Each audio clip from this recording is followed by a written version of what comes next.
Oregon fans, what's going on? Hope everyone's doing well, and thank you for tuning in to another episode of the Ducks Dish podcast, your go-to podcast for all things Oregon football and Oregon football recruiting. Just in case you're new here, I'm your host, Max Torres, publisher and lead editor of Ducks Digest, covering the Oregon Ducks over on Fan Nation, part of the Sports Illustrated Network. It's Friday the 13th, and there's a lot of things to talk about here in the world of Oregon football. In case you missed it, we talked about Oregon's latest commitment out of the transfer portal. That is former five-star edge rusher Jordan Burch, who comes over from South Carolina. Obviously, some strong ties to Dan Lanning over there that helped the Ducks win out in that recruitment. And then in case you are looking for some written content, I posted a recent update on 2024 Conroe, Texas, Oak Ridge High School linebacker Justin Williams, who just recently put Oregon in his top 6 schools. That was just about a week ago, but he tells me that it looks like he is closing in on making his college commitment.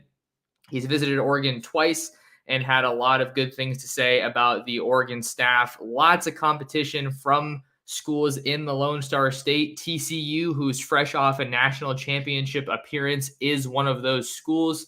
So if you haven't already, go on over and make sure to give that a read. And if you guys are here on YouTube, at Oregon Football Max Torres is where you can find me. Go ahead and hit that like button for me and go ahead and leave a comment in the live chat. Want to know what your guys' thoughts and feelings are about Oregon football recruiting. Like I said, this is a mailbag episode. I did already get a lot of questions in for this episode. If you guys want to get a mailbag question answered on a future episode, the best way to do that is to follow me on Twitter right there at mtorresports is where you can do that. We're also coming to you live on Twitter at mtorresports. So hello to everybody over there on Twitter that is giving us a watch right now. Pleased to have you guys on board to talk some Duck football with us today. And thanks for taking some time out of your day to talk some Duck football. So with all that being said, let's go ahead and hop into our first question of the day. The first question of the day comes from Steven at Stephen Cole 541 on Twitter. Steven asks, who do you think will have the biggest impact from the portal as well as the 2023 recruiting class? Let's start off with the transfer portal because I think that is probably I'd say one of the easiest areas we can address. And then two players really come to mind, maybe even 3, but I think without a doubt the biggest impact player from the transfer portal for Oregon right now is looking like it's going to be Jordan Burch. And the reason I say that is not only because there's a need, he's playing a position of need as an edge rusher, but there's just not a lot of guys that Oregon has on their roster or have had for that matter that bring what Jordan Burch brings. That's 6'6", 275 pounds, athletic, fast, playmaker. He had a pick 6, really good closing speed. Someone with long arms that's going to be able to also be effective in the run game. And I think really helped take Oregon's pass rush to the next level. Because if you think about it, Oregon's pass rush doesn't lose a whole lot from the 2022 season. Obviously, you lose DJ Johnson, who moves on to the NFL draft, along with Noah Sewell. But for what it's worth, I thought Oregon should have blitzed Noah Sewell a whole lot more than they did. So if you look at it from that perspective, they're not losing a whole lot from a pass rushing standpoint with Noah. But Noah was a very, very skilled pass rusher. I thought that was one of his best strengths, when you could just cut it loose and let all 6'2", 6'3", 250 of him just go after the quarterback. And then you also lose Jordan Riley, who exhausts his collegiate eligibility. But a lot of that defensive front is coming back in terms of a production standpoint, right? You have Mace Funa coming back as well. He is one of the veteran edge rushers in this on this team. So I think that from the portal, I'm going to go with Jordan Burch. I think also that he was such a highly rated recruit, which is, kind of what makes him an easy answer. But I think a lot of people think that maybe there was a little bit of untapped potential there in terms of him not finding, that perfect role out in South Carolina. Now he's with Dan Lanning. Now he's with Tosh Lupoi. I think that Jordan Birch is, the kind of guy that Lanning and Tosh have wanted to get on this roster, but you just don't find them that easily at the high school ranking, from the high school ranks. And then even if you do find them in the transfer portal, it's not super often or super common that, you kind of have all those dominoes fall in just the right spot like they did with the timing, with the connections to Lanning, with the need on the roster, and a fairly easy track to a starting job. So I think that's why I want to talk about Jordan Birch, and I think he's probably going to be the biggest impact guy from the transfer portal. But there's a couple other guys that come to mind for me out of the transfer portal that I think are worthy of consideration, or at least a mention here. I think one of them has to be Kyrie Jackson, the cornerback who comes over from Alabama and the Crimson Tide out there in Tuscaloosa. I think he could have a big impact because Oregon just really doesn't have a lot of production at that position. You do return some experience with Triquez Bridges and Dante Manning. But I think that if you were to ask them, they probably think they would have had a bigger impact. They would have certainly liked to have had a bigger impact at the college level than they've had thus far. So that's not a slight to them. That's just, I think, a reality of the situation. So you bring in a guy like Kyrie Jackson, who's got size and speed, and I think you're hoping for him to be a plug and play starter for you from day one, like Christian Gonzalez was. And let's be honest, or let's just be frank. I feel like I'm saying let's be honest too much. Let's be frank. Christian Gonzalez, his addition went about as well as you could possibly have expected, right? If Kyrie Jackson can come in and give you something similar to what Christian Gonzalez did, then you will take that every day of the week. But I say all that to say that Christian Gonzalez was an absolute stud. You're seeing now that he's getting some very high first round draft projections and a lot of praise within the NFL draft circles, and that's definitely well deserved. So I think Kyrie Jackson is absolutely a name that you have to watch coming to Oregon out of the transfer portal from the University of Alabama. And another one I'm going to throw out there is Ajani Cornelius, who transfers over from Rhode Island. And, he first kind of got on the radar, and I didn't know a whole lot about him. I was seeing that there was so much praise around this guy from Rhode Island. And I was thinking to myself, as I'm sure some other Duck fans were, Rhode Island? Really? That's not exactly a program, at least from my understanding, that is known for high-level football. But I think that when the coaching staff was laying out the plan for Bo Nix to come back for another year, offensive line was a huge area that you had to address because you're losing everybody on that starting, a lot of guys on that starting offensive line, Marcus Harper comes back, Stephen Jones comes back, but now Adrian Clem's able to go over there, Dan Lanning's able to go over there and talk to Bo Nix like, hey, we just got arguably the top guy out of the transfer portal at offensive tackle. There really wasn't a lot of really top flight, top end offensive tackles in the transfer portal. He's going to come out to Eugene and block for you next year. Don't worry about all those veterans leaving. We're going to get some guys to come in there and help bolster the trenches for you. And then that's why you also have to mention the guy like Junior Angelau, who comes over from the University of Texas, another big addition. And a guy who's played a ton of football, even though he got banged up in the 2022 season. So those are some names out of the transfer portal that I think definitely warrant consideration. And then the second part of Steven's question, the biggest impact from the 2023 recruiting class. So we're talking the prep level.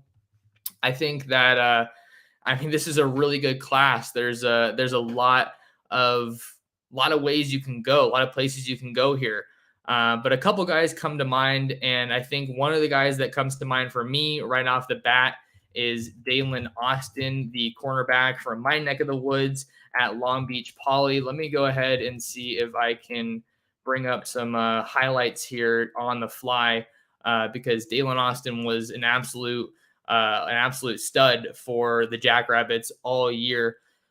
not a whole lot of film. A lot of times these guys they post their film and it's just game by game, so it makes it harder to use on a show like this when I want to show you extensive video. But I'm going to go with Dalen Austin as someone that I think can be an instant impact guy at the next level. If you remember watching his commitment video, you had appearances from Dan Lanning. You have appearances from Rashad Wadood, who is now on the staff at Oregon, and he played a central role in this recruitment here. Let me go ahead and share the screen with you guys. So got Dalen's highlights here. This is from his junior season, but I still just wanted to get some tape out, like I was saying. But in that video, the coaching staff was talking about how this is really the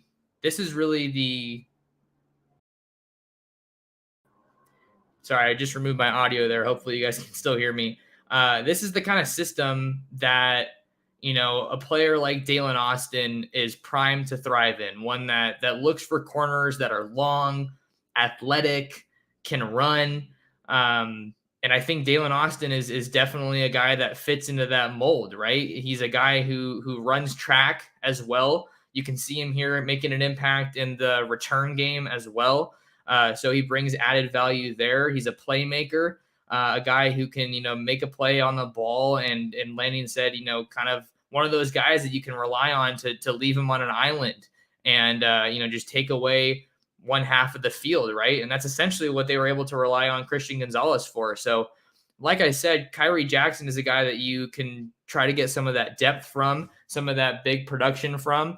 But you have guys from this 2023 prep ranks that I think can also that are also going to be hungry to come to Oregon and make an impact right from the jump.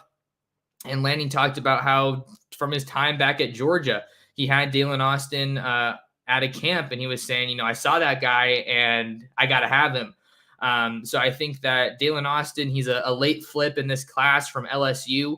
I know when I moved out to Long Beach, Dalen Austin was one of those recruits that I wanted to have my eye on. I was going to have my eye on throughout the 2022 season because of those connections that Oregon had to him. So I'll be honest, I was kind of kicking myself for not logging a prediction on Dalen Austin because I really thought that flip was one that was realistic and had been in the work for months. But the fact that they were able to flip him and sign him early is a tremendous win for Dan Lanning and this coaching staff, because from my interviews and conversations with Dalen, he was someone who wasn't really in a hurry with his recruitment to kind of finish things off. He told me he wanted to take all of his official visits. He wanted to go through the track season.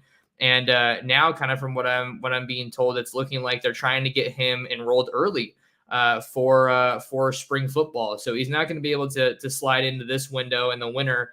But he's a difference maker at cornerback for Oregon. So I think Dalen Austin is absolutely someone that could compete for playing time early at Oregon as one of the better recruits out of the state of California, out of the talent hotbed that is Southern California. Another name that you have to keep an eye on at cornerback is Cole Martin, who just recently won a state title with the Basha Bears out there in Chandler. An open division title in the state of Arizona, which is a state that it feels like every year I cover players from Arizona, their stock just keeps rising. So I was able to chop it up with Cole in San Antonio when I was over there for the Adidas All-American Bowl. And he's ready to go, and he's excited to be developed by his father, Demetrius Martin. Definitely a unique opportunity for him to play under his dad, but we're still just watching these highlights from Dalen Austin, who is just an absolute game breaker. You look at the speed, you look at the ball skills, the football IQ. It really just feels like Dalen Austin is a massive upgrade in this 2023 class. And, I'm not saying he's going to be a day one starter by any means. We all know how difficult it is to do that. Even Mikael Wright, who is probably the corner that I can think of playing a lot of ball at Oregon as a young guy. We even saw how long it took him to kind of break through into a starting role. Thomas Graham played a lot as a freshman at Oregon, but that was more so out of necessity because they just didn't have a lot of depth there under that staff. And then Deommodore Lenoir, who's now on my San Francisco 49ers, played a lot of ball as a young guy at Oregon, but I think that I definitely have to throw Dalen Austin in there as someone who could definitely have a big impact as a freshman. And then another name, we got to go to the other side of the ball to talk about another guy that I think can make a big impact for the Ducks on offense. I'm going to go with Jurion Dickey. Jurion Dickey was an absolute stud at the high school level. He let's see, at the high school level, as a senior, he transferred from Valley Christian in San Jose. So these are the most recent highlights that we have for him. Extended highlights, I should say. I think he only played about 3 or 4 games at Menlo Atherton before an injury cut his season short. But Jurion Dickey is absolutely a guy I think can make a huge impact at Oregon as a freshman. And you look at the opportunity for playtime there, right? You lose Chase Cota, you lose Dante Thornton, 2 guys that were definitely getting some snaps. I think Cota obviously more than Thornton, right? But that was still a depth piece for you. Seven McGee over at Jackson State, Dante Thornton now over at Tennessee. So I think that Jurion Dickey is a guy that I am confident will step on campus at Oregon and make an immediate impact as a Duck. He is just that good. Number 2 wide receiver in the 2023 rankings, according to 247, just behind Zachariah Branch, the Bishop Gorman wideout, who is headed to USC. I believe Dickey came in at number 14 or number 15 in the entire country. So he can just do it all. You see the speed, you see the route running, certainly has the physicality. He goes up there, wins those 50-50 balls. He's a guy that you can throw the ball over the middle to and feel confident that he's going to come down with it. I think that there's also some potential value there in the return game, just because he's a guy that you want to get the ball in his hands. So you're looking at him, Troy Franklin, 2 East Palo Alto guys. They're from the same hometown. Definitely a unique opportunity there. You see Jurion making some plays here on defense as well. He's not going to be enrolling early at Oregon. I think at least not right now in this window, like I talked about with Dalen Austin.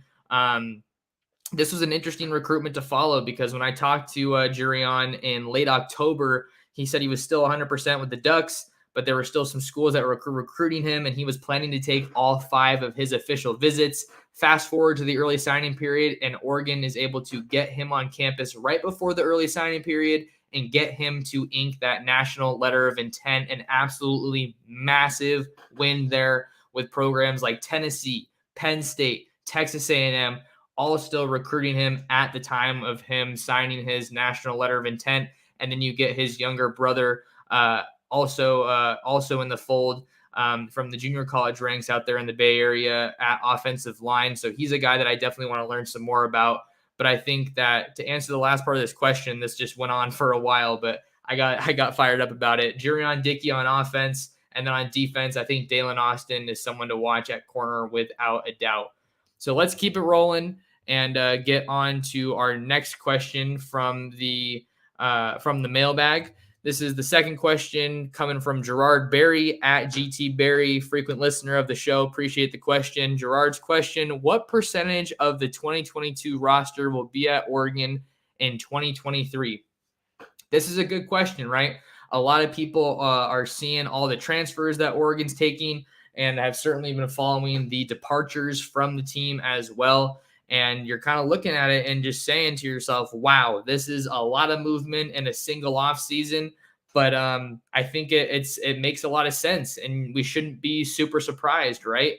And the number I'm going to go with here of the 2022 roster that's going to be playing for Oregon, be at Oregon in 23, I'm guesstimating here, I'm going to say between 65 and 70%. Right now, based on where things stand. We've already seen a lot of transfers out of the portal, right? Out of Oregon, excuse me. But I think that there's still some transfers on the way. And I know there's another question about transfers later on here in the show. So I'm going to say 65 to 70, but it makes sense because you got to think about it. Dan Lanning was in a unique situation, and Oregon's not the only program, or a program podcast, as you guys know.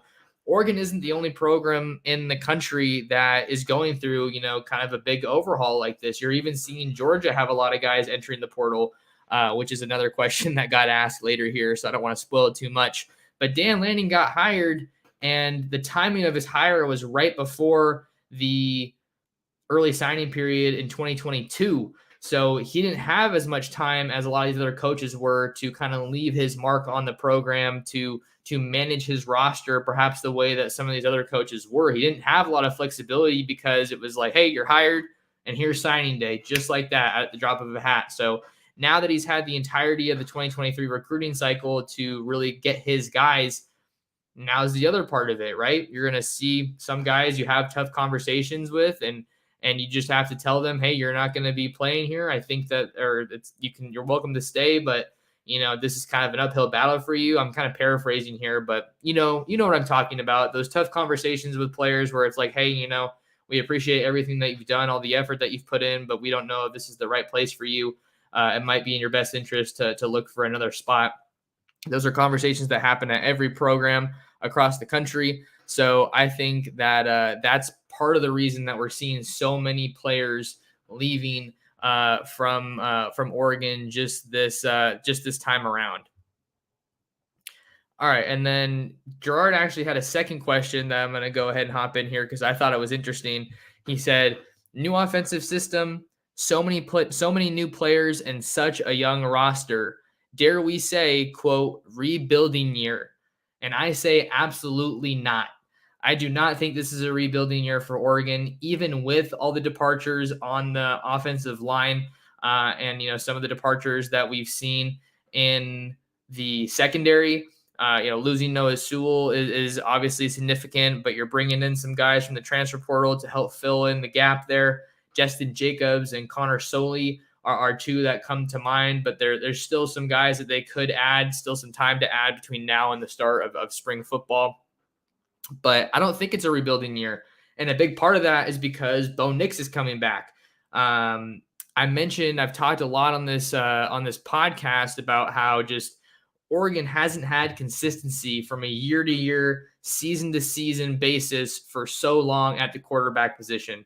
Not since Justin Herbert was at Oregon, and even when he was at Oregon in his final season in 2019, he was handcuffed by the offensive staff, by Mario Cristobal. We all just know that was just a ground and pound type of offense that really didn't allow Justin Herbert to showcase his full ability. We're seeing it every Sunday now in the NFL. I think that's kind of the only explanation for why we didn't see more of his amazing gifts at Oregon as a passer while he was here. So I don't think it's a rebuilding year. I think that I don't think that Oregon's at the spot in college football to say we don't rebuild, we reload necessarily. I think they're very close to that. But I talked about Bo Nix coming back as part of a big reason that it's not a rebuilding year, but also the transfer portal. Look at the transfer portal players that Oregon's brought in. I think they're at either 9 or 10 right now. So they are bringing in a lot of guys that they needed to address some needs. I'm thinking about doing a podcast solely focusing on how Oregon has leveraged the transfer portal to retool their roster heading into 2023. And then look at the talent that they're bringing in the recruiting rankings. In Dan Lanning's first full class, right now they sit at number 12 according to 247 Sports in the 2023 rankings, which is still good for the top spot in the Pac-12 rankings. I think that's a really good spot to be at, and I wouldn't be surprised if Oregon was able to finish in the top 10 when all of this is said and done.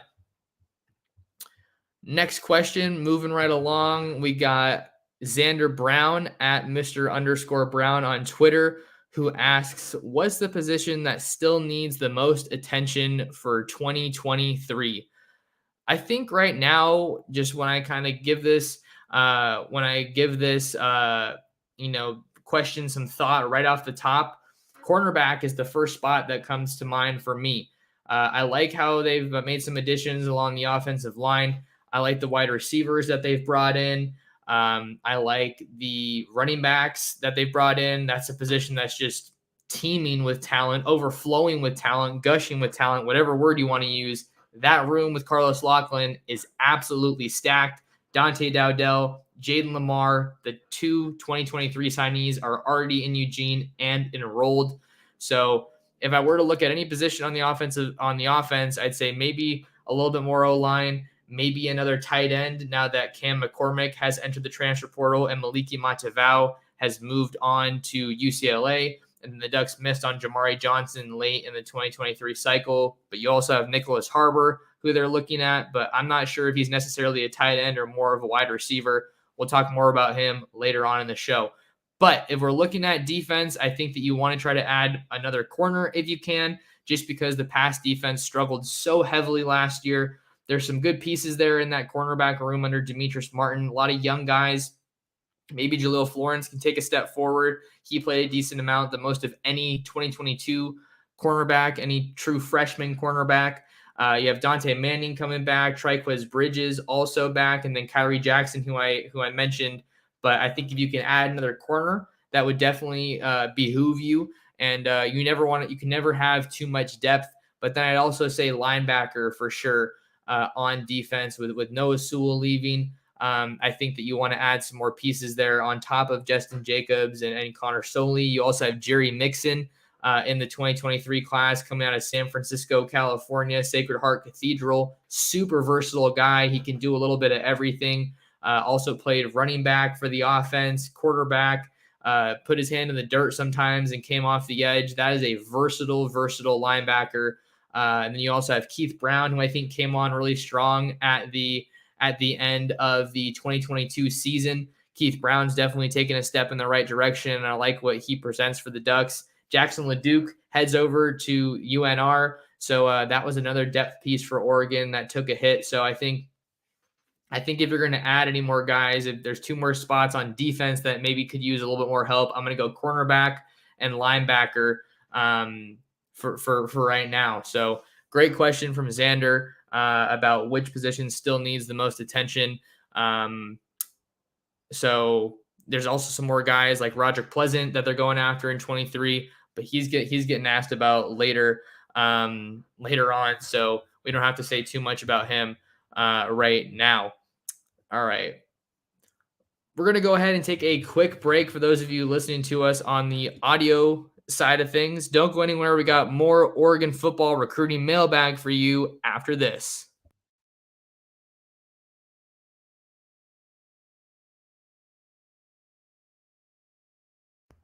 Welcome back to the Ducks Dish podcast. I'm your host, Max Torres. Thank you guys for taking some time out of your day to join us on this Friday, or maybe it's Saturday or Sunday, depending on when you're listening to this. Do me a quick favor while you guys are here. If you guys are here in the live chat, smash the like button and subscribe to the channel. We just passed 2,000 subs not too long ago, and I am incredibly grateful for your guys' support. So go ahead and make sure to like the video and subscribe. So moving on to our next question. Our next question comes from Travis Novotny, at Travis_Novotny on Twitter. Hopefully I'm saying your name right. Apologies if I'm not. I'm doing my best. Travis asks, should we get a few more O-linemen in that room, or do you think that we're good? So before we answer this question, let's just take a look at what the Oregon offensive line room is looking like as it stands right now, heading into the 2023 season, heading into spring football. You got guys like Junior Angelau, who comes over from Texas. He was kind of an interior guy. You have a Johnny Cornelius, who comes over from Rhode Island. You also have Marcus Harper, who was probably one of the biggest success stories from the 2022 season in Adrian Clem's offensive line room, because just rewind it for yourself, if you could, a little bit. Stephen Jones gets banged up early in the season. Marcus Harper comes in there and does not miss a beat. Marcus Harper was an absolute beast for Oregon along the offensive line last year, and I think it was very easy for him to get lost in the mix because you had so many veterans around him, such a strong veteran presence. But he came in there, he stepped in that left guard spot and absolutely dominated. So huge props to Marcus Harper. I'm a big Marcus Harper fan. Even before Dan Lanning and Adrian Clem got to Oregon, he was a guy that his fellow offensive linemen in that room were constantly raving about. Also, got ready to play some center. So maybe we see him play a little bit of center next year, but he did really well at left guard. So I feel like you can feel comfortable playing him there. You have Jackson Powers Johnson, who comes back. He was a signee from the 2021 class who played quite a bit as a true freshman, and then last year as well. He's another guy who really played all over the offensive line, but I think the staff feels more comfortable with Jackson Powers Johnson playing on the interior, whether that be at guard or maybe he's the next center. I feel like the next center is going to be one of Jackson Powers Johnson or Marcus Harper. If I had to guess right now, you have Stephen Jones, who comes back for another year. He played a lot of right guard alongside Male Salah Amavailaulu when Salah was still at Oregon, but he's heading off to the NFL draft right now. And then you also have Josh Connerly Jr., who played the most out of any 2022 offensive line signee in that recruiting class. He kind of got his role on that 14J jumbo package when they bring in, all the offensive linemen, the extra tight ends, and they go in the I formation with Jordan James. But he played a whole lot. You'll remember last year, he even caught a touchdown pass on his birthday against Colorado, I want to say it was. So Josh Connerly is someone that this staff is super high on. He was the highest offensive tackle recruit in the entire country, I want to say, from 2022. So he's going to be back and ready to take on a bigger role. And then you also have Faope Laulaulu, one of two Laulaulu brothers on this team, with Iapani coming over from Honolulu in the 2023 signing class. He's recently enrolled at Oregon as well. So those are some of the guys that you have in that room. And I think when we're looking to next year, this is where the transfer of a guy like Dawson Jaramillo kind of maybe, pops into your head or maybe hurts a little bit, because he was a really solid depth piece, but he entered the transfer portal and is looking for a new home. So I think my long answer to this question from Travis about, do you maybe want to get a few more O-linemen in that room, or do you think we're good? I think maybe a few more couldn't hurt. Maybe one or two.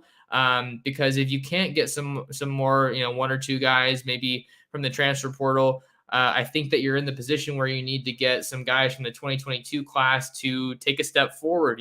Can guys like Dave Yulee, can guys like Kavika Rogers from the 2022 class take a step forward? Are they ready for a bigger role if they are called upon? Because basically right now, where Oregon stands, I think that they have a really solid first group, but there's still a couple more pieces that they're going to want to try to get figured out in terms of having a second line ready to go. And whatever position you're coaching or playing in college football, you want to have a dependable two deep.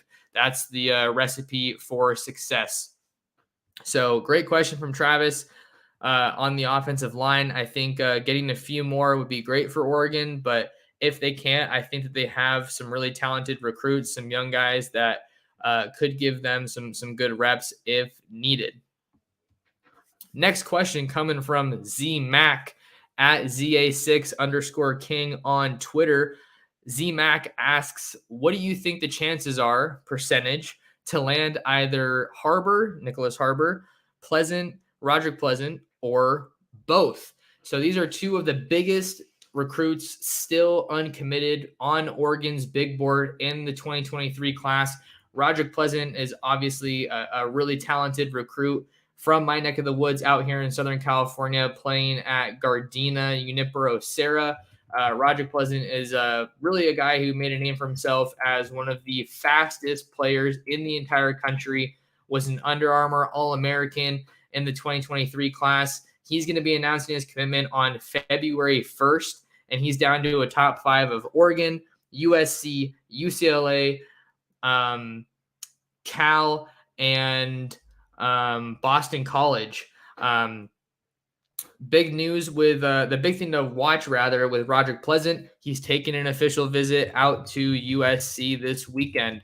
So I think that that's obviously something that you need to watch with Roderick Pleasant, is that he's the top cornerback that is still uncommitted right now. I'm going to go ahead and pull up his highlights as well, and then just kind of keep searching to see if I can get any more updates for you guys on Roderick Pleasant. But he heads to USC to take a visit to the USC Trojans, his official visit. I want to say it's his last official visit during his time as a recruit. So Roger Pleasant's special, man. I think that after seeing him this year, you can obviously see the closing speed on display here in this highlight against Chaminade. If you guys, and then he also forces the fumble there and is able to recover it. He's an elite playmaker.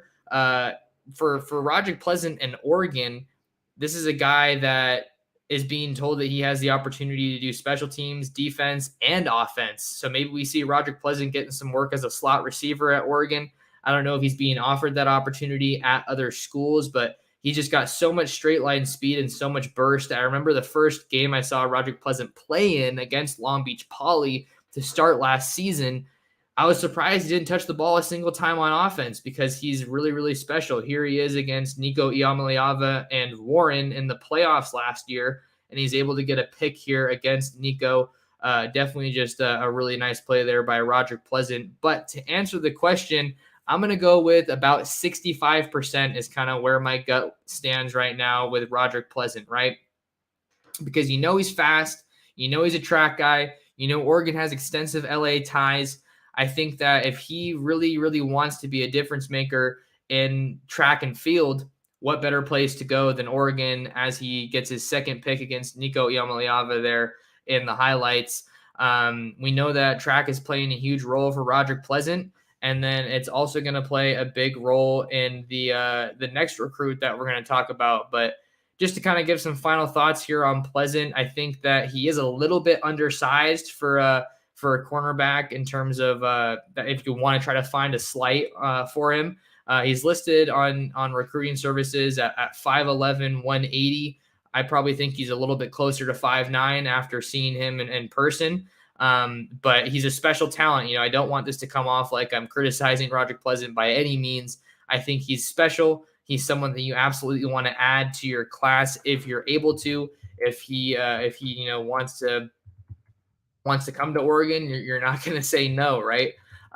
So he's a big talent for Oregon, and I think he's someone that Oregon absolutely has a chance kind of coming down to the wire here. I'm definitely going to have to try to get an interview with him before his commitment on February 1st. Sources that I've spoken to about this recruitment kind of feel like it looks like an Oregon and Boston College battle as it stands right now, which is kind of interesting. So take from that what you will. But he did take a visit to UCLA before his USC official visit here. And I was told that, the Dante Moore commitment for UCLA was part of the reason that the Bruins were able to get into that recruitment. They really hadn't been a player for Pleasant very much during his high school career. But he was obviously, they were obviously able to get him on campus, and they're looking to make some noise here late in the cycle. All right, let me go ahead and switch up the highlights here. Give me just a moment. All right. I'm so happy to be back on my monitor, you guys, after being away from Long Beach and not being able to. All right. The next recruit that we're talking about in this question that is asked about, the question was more or less, what are your thoughts on Nicholas Harbor? Nicholas Harbor is a huge target for Oregon here in the 2023 recruiting class. Nicholas Harbor is a 5-star prospect out of Washington, D.C., Archbishop Carroll. Looking at his 247 profile right now, he's rated 5 stars, 0.9911 on the 247 Sports Composite, the number 16 prospect in the country, and the number 1 athlete. He's getting a lot of praise as an edge rusher. He can make plays as a receiver, tight end. When my colleague John Garcia spoke with Nicholas Harbor out in Orlando at the Under Armour All-American Bowl, he was told that Harbor said that he wanted to play offense at the next level. But the interesting thing is that his role may not exclusively be offense. He was kind of saying, I didn't say I wasn't going to play any defense, but I definitely want to focus on offense at the next level and, maybe come in for some pass rushing snaps. And what makes him so special is that speed and athleticism that he has at 6'5", 225 pounds. He's got a lot of speed. He's a track guy, even though he's absolutely massive. And the interesting thing with this recruitment, kind of from what I've been told after speaking to some sources, is that Oregon's track department is actually doing a lot of the heavy lifting here in this recruitment. That could obviously be a massive selling point for Nicholas Harbor and Roderick Pleasant, but we're focusing on Harbor right now as it stands in the show. So I think for Harbor, the track team is interesting to kind of hear that they're doing a lot of the heavy lifting. The track program at Oregon could be what pushes the Ducks over the edge in this commitment, and they'll have another golden opportunity to really try to make some noise in this recruitment and ultimately seal the deal. Why is that? It's because he's going to be taking an official visit to Oregon on January 27th, so just a few short weeks away. Excuse me. And that is an awesome chance for Oregon to try to seal the deal here, right?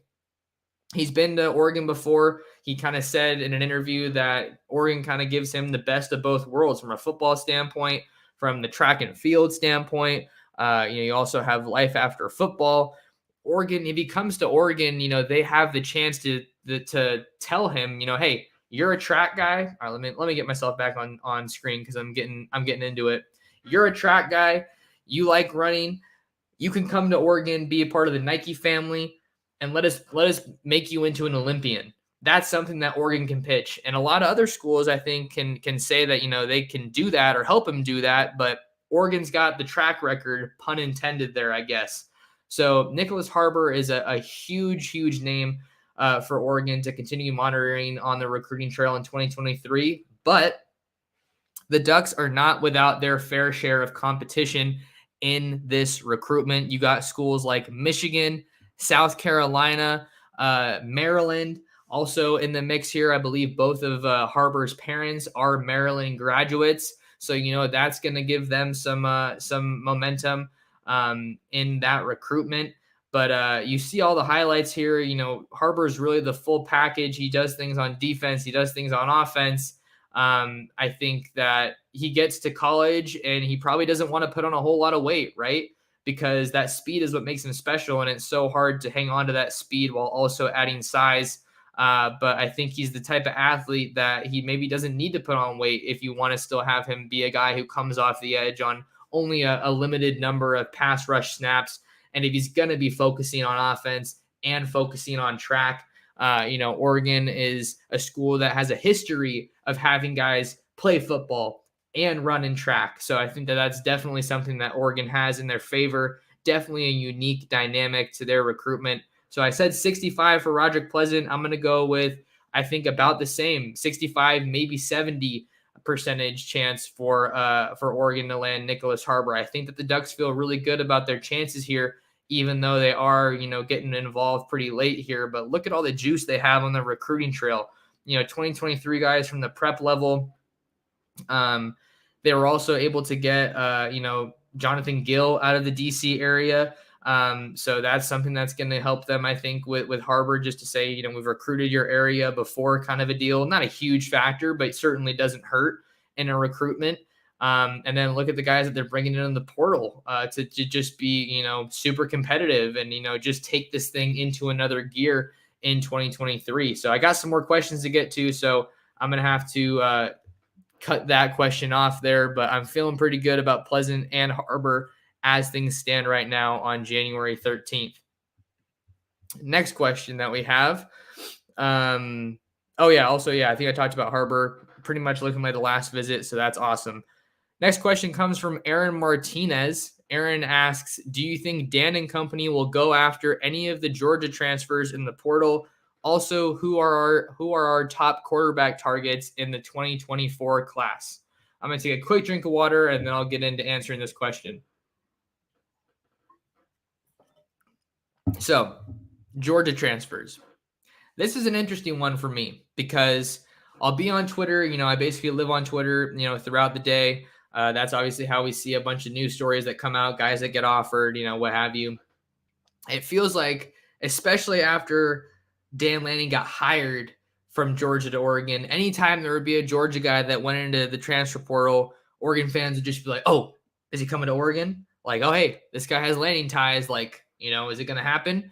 But there are some guys that have hit the portal recently that maybe Oregon does have a good chance at. I think the two names that you're looking at here are cornerback Jaheim Singletary from Georgia. We can start with him. He's a 2022 guy, so he was a true freshman. He just won a national championship with Georgia, but he's hitting the portal. He's out of Jacksonville, Florida, Riverside High School, had 29 reported offers, just an absolute stud.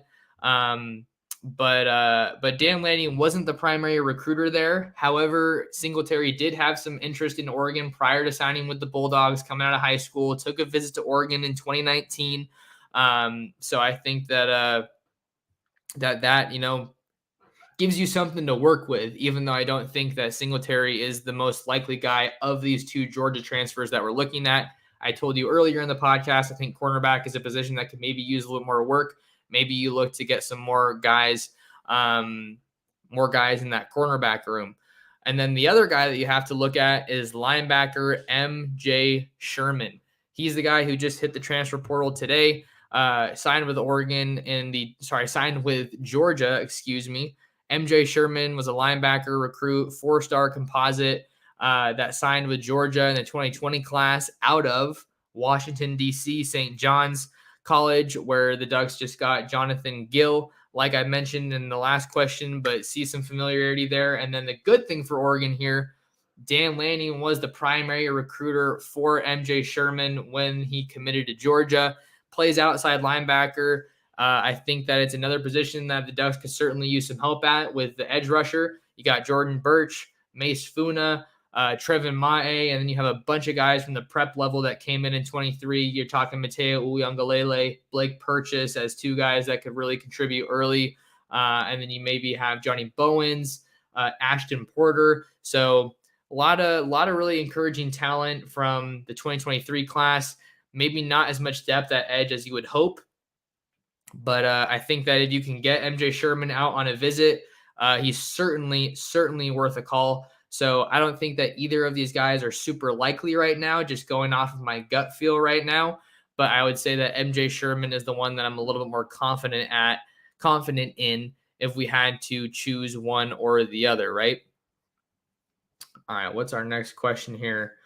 Is the quarterbacks. All right, we have to look at some of the quarterback targets for Oregon in 2024. We're getting a couple comments about, I see one about the Ohio State 5-star decommit. That is Chandler, Arizona quarterback Dylan Raiola. I think that Dylan Raiola is certainly a name that Oregon's very interested in. Oregon has a lot of ties in the state of Arizona. They were recruiting at one point Damon Williams out of Basha High School. He has since made his commitment to Ole Miss in the 2024 class, but that's a quarterback that I really liked in the 2024 class. But right now, so I would say that Oregon is one of a handful of schools that I think has a shot at Dylan Raiola, but it looks like a lot of the buzz for Dylan Raiola is linked with Georgia after he came out to Los Angeles for the national title game to see Georgia. So I think Dylan Raiola is a little bit of a long shot, but I was able to meet with his coach when I was out at the All-American Bowl and just talking about how he's such a special talent. He can do everything. A really good pocket passer. He's able to keep his eyes down the field when he's improvising, can throw the ball at all levels, all angles, just a do-it-all quarterback. So I do think Dylan Raiola is worth a mention, although I wouldn't say he's the most likely option for the Ducks right now.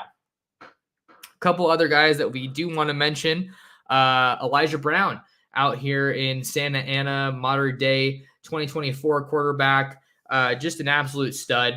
I covered 3 or 4 modern day games this year, and Elijah Brown just felt like he was an unflappable guy, super confident, super calm and collected, no matter what the situation was.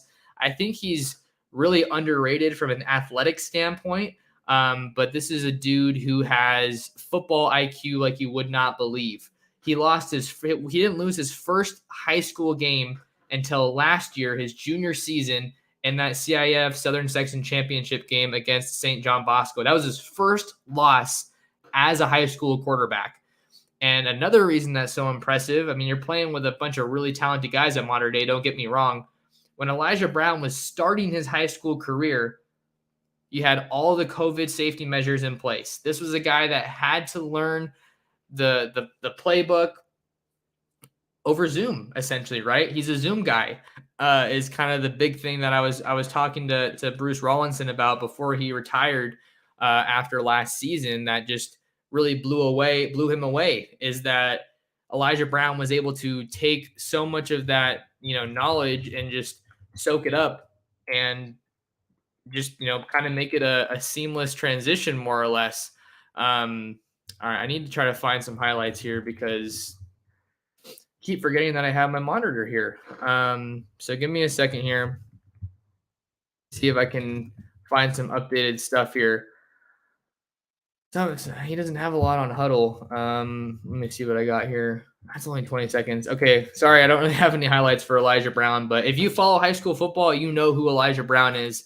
He is one of the top quarterbacks in the entire country, and he's got offers from so many schools. Let me go ahead and pull some of them up because he's definitely worth a mention here. All right. So, all right, 6'2", 180 pounds. He's ranked the number 17 player in the country, according to 247 Sports, number 3 quarterback, and the number 1 player in California. Those numbers drop a little bit when you look at the composite. Number 53 nationally, number 6 quarterback, number 5 prospect in California. The nice thing here is that Oregon has done a lot of work in terms of getting Elijah Brown onto campus. I want to say he's taken at least 3 visits. There was that one weekend last year, maybe the UCLA game, when the Ducks just had like 15 guys from modern day all come up for a visit. So Oregon has definitely done a really good job building the relationship here with Elijah Brown, but there's no shortage of other schools.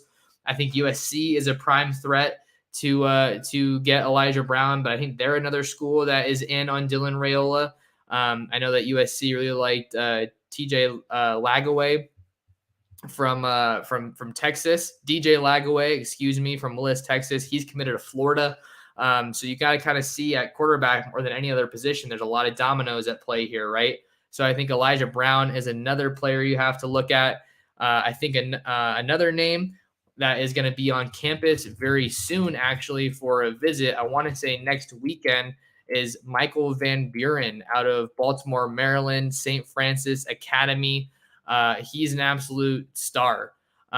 He's coming to Oregon. He's visited a couple times, but he's another big name that you have to keep an eye on in the 2024 class for Oregon when it comes to the quarterback targets that Will Stein is now looking at. I think there's probably going to be maybe some shift to a couple guys out of the state of Texas, because that is where Will Stein has a lot of his ties. We talked about Lagaway. He's the top ranked quarterback out of the state of Texas, but Van Buren is a special talent in his own right.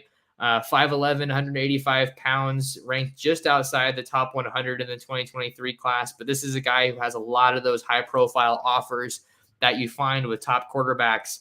17 reported offers. You got Alabama.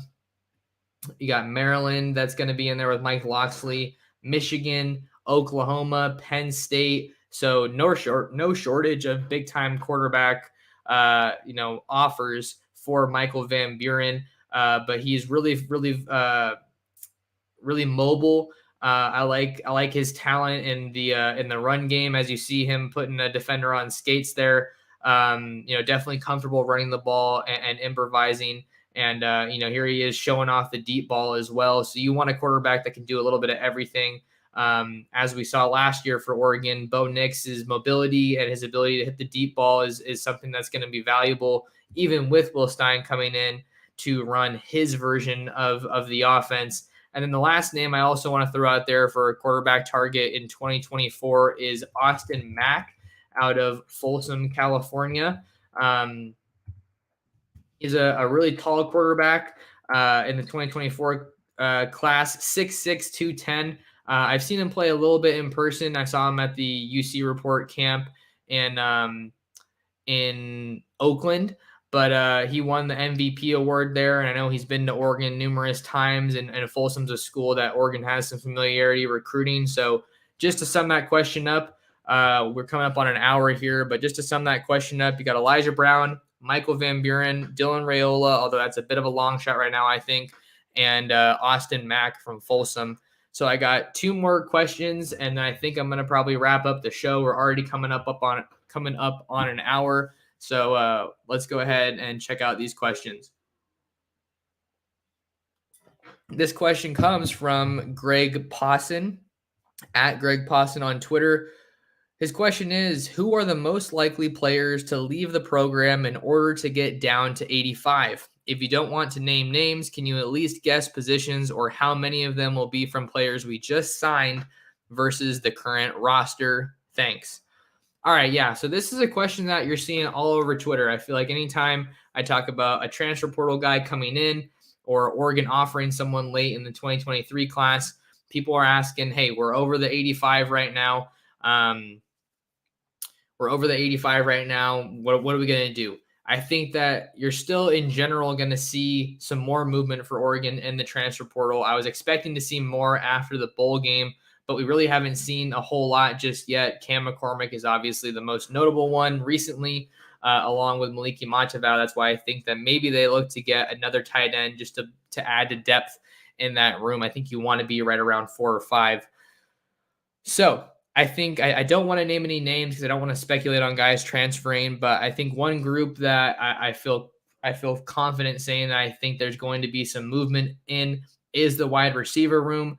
There's a lot of guys in that room that I think have just been at Oregon for a while and then haven't seen too much playing time and haven't carved out too much of a role. So I think wide receiver is a room that we could maybe see some more movement at for Oregon to help get down to that 25 or that 85 number. Maybe some defensive linemen, just because there's so many veterans coming back. I think there's going to be a lot of continuity from 2022 to 2023.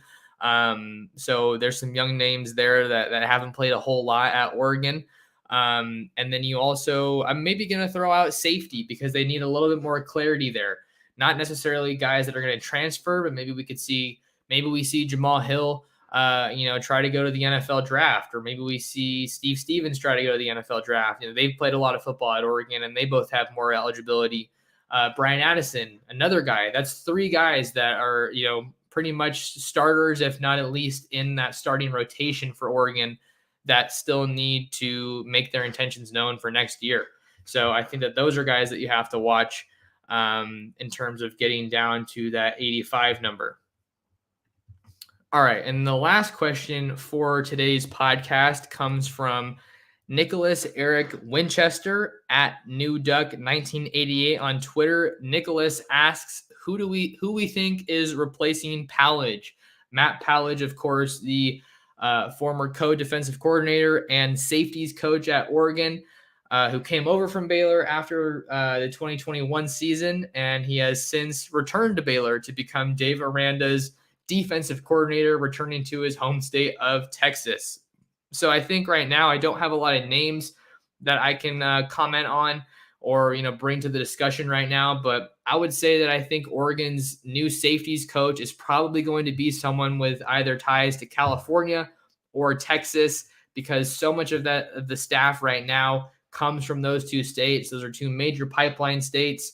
And we're seeing what Oregon's doing in Texas, getting guys like Bowens, Porter, Cozart, Austin Novosad, Tyler Turner. I'm sure I'm forgetting 1 or 2 guys, but Oregon is absolutely putting a whole lot of energy into recruiting the Lone Star State, which is what leads me to believe that I think it would be a smart move to hire a guy out of the state of Texas or from the state of California.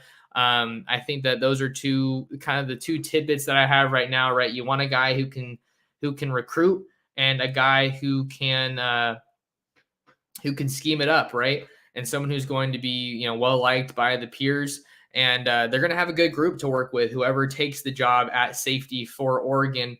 You have Evan Williams, who comes in from Fresno State. You have right now at least Jamal Hill, Brian Addison, JJ Greenfield, Steve Stevens, and then you have some younger guys from previous classes. You have Trajan Williams from the 2022 class. Can't forget about him. And then Tyler Turner is already enrolled at Oregon. Cody DeCambra, who's an Under Armour All-American, is going to be playing in the Poly Bowl later this month. He's a stud coming out of Las Vegas, Bishop Gorman. So you have some options there at safety for Oregon whoever ends up taking that job. And then maybe we see Triquez Bridges move back to safety. I think someone commented that earlier in the stream. You have Damon David, who's also out of the Baltimore area. We were talking about Michael Van Buren in the Baltimore area earlier in the show. So I think that, the safety spot is an interesting one for Oregon, and we're going to have to see what they're able to do. I'm a little bit surprised the hire hasn't been made already, but obviously that's not having too much of a negative impact for Oregon on their recruiting trail. But that's going to do it, guys. That was only like 9 or 10 questions, but we filled up an entire hour. So sorry I couldn't get to a lot of your questions in the live chat, but that's why you want to follow me on Twitter at mtorresports to get your questions in for the next episode. But with all that being said, thank you guys so much for taking some time out of your day to talk some Duck football with me. Do me a quick favor, smash that like button and hit the subscribe button to subscribe to the channel where we're covering Oregon football and Oregon football recruiting. Really having a blast doing that. And then do me a favor, head on over to ducksdigest.com so you can read all my latest recruiting intel and interviews with top recruits. And then you can also do me a favor to support the show, share the Ducks Dish podcast with your friends, family, and other Duck fans. Until next time, thank you guys so much for your support. You've been listening to another episode of the Ducks Dish podcast.